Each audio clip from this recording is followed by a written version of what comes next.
My name is Bheem Sain Arora, director recce healing clinic, reiki grand master, life coach. मैं आप सभी का online video course में हार्दिक अभिनंदन करता हूं। रेकी दो शब्दों से बना है, रेकी। रे मीन्स सर्वव्यापक, की मीन जीवन शक्ति। इंग्लिश में इसको बोलते हैं यूनिवर्सल लाइफ फोर्स। ये सच्चे ईश्वर की देन है, हम सभी के भीतर ऑलरेडी एग्जिस्ट करती है। मेरी उंगली पे ब्लेड का कट लगा, उसमें से खून निकलना शुरू हो गया। मैंने पट्टी बांधी, 5-4 मिनट में खून बंद हो गया। 2-3 दिन बाद जब मैंने पट्टी खोली तो वो जख्म ठीक हो चुका था। मलहम मैंने कोई लगाई नहीं थी, दवा मैंने कोई लगाई नहीं थी, फिर भी ये जख्म ठीक हुआ। तो ये हुआ कैसे? मेरे भीतर एक हीलिंग पावर है, इम्यूनिटी है, वाइटल फोर्स है, रेजिस्टेंस पावर है, बीमारियों के प्रति लड़ने की शक्ति है, जो सच्चे ईश्वर ने मुझे दे के भेजा है। उसी हीलिंग पावर ने मेरे इस जख्म को अपने आप हील अप किया है। इसी हीलिंग पावर को हम लोगों ने एक्सीलरेट कर लिया, कई गुना बढ़ा लिया, जिससे मैं अपना छोटा सा जख्म ठीक कर लेता हूँ। बड़ा जख्म हो तो भी मैं ठीक कर लेता हूँ, अपना भी कर लेता हूँ, किसी और का भी कर लेता हूँ। अब मैंने एग्जाम्पल आपको जख्म की दी है। It means everything. Her physical, mental और इमोशनल प्रॉब्लम के प्रति लड़ने की शक्ति सच्चे ईश्वर ने हमें दे के भेजा है। उसी हीलिंग पावर को हम लोगों ने एक्सीलरेट किया है, जिससे हम लोग हर फिजिकल, मेंटल और इमोशनल प्रॉब्लम सॉल्व करने की कैपेसिटी में आ जाते। रेकी की शुरुआत डॉक्टर मिकाओ सुई ने जापान में की थी। जब मैं रेकी की बात करता हूँ, हमें सुनने में ऐसा लगता है कि ये रेकी कोई नाम है, रेकी विकी कोई नाम है, जिससे होता क्या है कि हमारे कोई इसके प्रति अच्छे भाव या बढ़िया भाव पैदा नहीं होते। जब भी मैं आपके साथ रेकी के बारे में बात करूं या रेकी शब्द का उपयोग करूं, तो आपको समझ में आना चाहिए सर्वव्यापक जीवन शक्ति। हमें शब्दों का चुनाव अच्छे तरीके से करना चाहिए, क्योंकि शब्दों से ही भाव पैदा होते हैं और भाव से ही एनर्जी, शक्ति उत्पन्न होती है।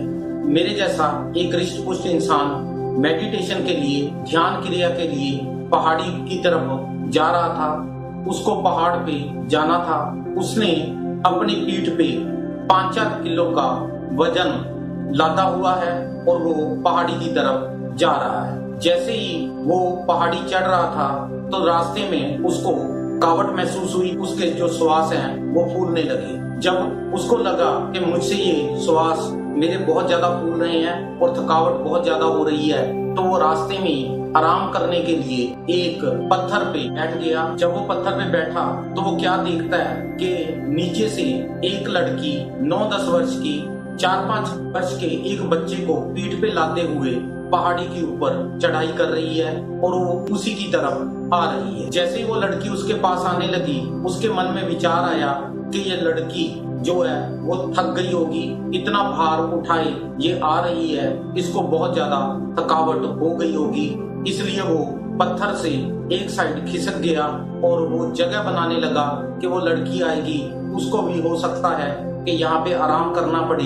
इसलिए उसने उसके लिए जगह बनानी शुरू कर दी और वो खिसक के पत्थर के एक साइड पे बैठ गया। जैसे ही वो लड़की उसके पास आई, वो वेट कर रहा था कि ये लड़की आके जरूर यहाँ पे बैठ के आराम करेगी, परंतु लड़की बड़े आराम से उसके आगे से क्रॉस करके आगे की तरफ, पहाड़ी की तरफ जाने लगी। पहाड़ी के ऊपर ही गांव दिखाई दे रहा था। समझ में आ रहा था कि वो लड़की उस गांव की है, वो अपने गांव की तरफ जा रही है। जैसे ही वो लड़की क्रॉस करके आगे निकलने लगती है तो वो इंसान, व्यक्ति विशेष जाके उसको पूछता है कि ए बच्चे, तुम एक नन्ही सी जान हो, मैं एक हृष्ट पुष्ट इंसान हूँ, मेरे से ये 4-5 किलो का वजन उठाया नहीं जा रहा, मेरे श्वास फूल गए हैं, मुझे थकावट महसूस हो रही है और मुझे आराम करना पड़ रहा है। तुम एक नन्ही सी जान हो, इतना भार तुम अपनी पीठ पे लादे जा रही हो, क्या तुम्हें थकावट नहीं होती? क्या तुम्हारे श्वास नहीं फूलते? तो वो लड़की का जवाब था, ये भार आपके लिए होगा, मेरे लिए तो ये मेरा प्यार है, मेरा छोटा भाई है। ये सब शब्दों का चुनाव ही तो है। तो उस इंसान को भार समझ में आ रहा था, वो लड़की को वो प्यार समझ में आ रहा था। जैसे ही उसके अपने भाई के प्रति प्यार उत्पन्न हुआ तो उसके जो भाव थे, जो उसकी एनर्जी है वो उत्पन्न हो गई, शक्ति उत्पन्न हो गई। वो उसको हार नहीं समझ में आ रहा था, उसको ऐसे लग रहा था जैसे उसने कुछ भी नहीं उठा रखा और वो बड़े आराम से पहाड़ी की तरफ निकल गई। शब्दों से ही हमारे भीतर भाव पैदा होते हैं और भाव से ही शक्ति उत्पन्न होती है। इसलिए हमें अपनी जिंदगी में शब्दों का चुनाव हमेशा अच्छे तरीके से करना चाहिए। जब हम लोग शब्दों का चुनाव अच्छे तरीके से कर लेते हैं तो ये जो हमारे भार हैं, जो जिंदगी के वजन हैं, ये हमें प्यार समझ में आने शुरू हो जाते हैं और हम लोग भार रहित हो जाते हैं और अपनी जिंदगी को बहुत अच्छे तरीके से जी सकते हैं, बहुत अच्छे तरीके से सेलिब्रेट कर सकते हैं। जब भी मैं आपके साथ बात करूं रेकी, तो आपको समझ में आना चाहिए, आपके दिमाग में सिर्फ एक ही बात आनी चाहिए, सर्वव्यापी जीवन शक्ति। जब भी मैं रेकी की बात करूंगा, मैं इसकी ही बात कर रहा हूं और आपको भी यही समझ में आना चाहिए। एक शब्द हमें और सुनने को मिलता है कि जब भी कोई आतंकवादी हमला कहीं पे भी होता है तो हमें न्यूज़पेपर में या टीवी पे ये न्यूज सुनने को मिलती है कि आतंकवादियों ने इस जगह की रेकी पहले से ही कर रखी थी। ये शब्द हमें आमतौर पे सुनने को मिलता है। ये जो शब्द हमें सुनने को मिलता है ये अमेरिकन भाषा का शब्द है, जिसका इसके स्पेलिंग है RECCE, जिसका